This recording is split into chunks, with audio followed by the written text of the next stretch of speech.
Сәлеметсіңдер ме оқушылар, қазақ тілі сабағын бастаймыз. Тақырыбымыз шынықсаң, шымыр боласың. Оқу мақсаты жанрлық ерекшеліктеріне сай рәсімделу мен құрылымын сақтап, қат құрастырып жазу.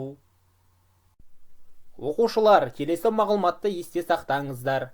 Біріккен сөздер екі немесе одан да көп түбірлерден бірігіп, жаңа лексикалық мағына береді. Бір сұраққа жауап береді. Мысалы, ақ төбе, көк құтан, ақ құтан, өнеркәсіп, үш төбе, Сырдария. Бұл сөздердің барлығы екі сөзден бірігіп тұр оқушылар. Біріккен сөздер қазақ тілінде өте көп. Кей жағдайда екі сөз қосарланып, бір лексикалық мағына береді. Мұндай сөздерді қос сөздер деп атайды. Мысалы, ыдыс аяқ, үлкен кіші, сауыт сайман, көрпе жастық, қазы қарта, ығы жығы. Оқушылар, қос сөздердің арасына дефис қойылады. Тіркескен сөздер екі немесе одан да көп сөздерден құралып, бір екпінмен айтылып, бір ғана лексикалық мағына білдіреді.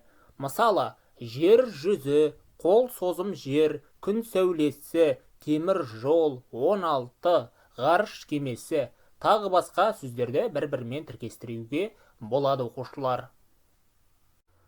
Қысқарған сөздер дегеніміз күрделі атаулардың қысқартылып жазылған түрі.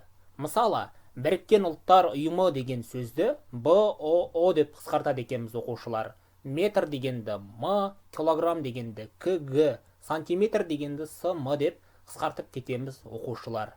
Қысқарған сөздер қазақ тілінде өте көп.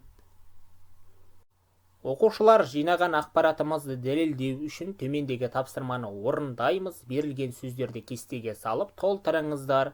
Президенттік, мәдени орталық, конгресс холл, тұрғынжайлық ықшам аудандар, сән түзеген, бәйтерек мұнарасы, ЮНЕСКО, мұражай, кітапхана, ғылыми зерттеу институттары, медеу мұз айдыны, телемұнара, көктөбе, талас алатауы, ақсу, жабағылы. Осы сөздерді төмендегі кестеге саламыз. Біріккен сөздер, қос сөздер, тіркескен сөздер, қысқарған сөздер. Оқу тапсырмасымен таныс болайық. Біріккен сөздер, қысқарған сөздер, тіркескен сөздер, қос сөздерді пайдаланып, досыңызға сүйікті спортыңыз туралы хат жазыңыздар. Хат құрылымын сақтаңыздар. 40-50 сөзден асырмаңыздар оқушылар.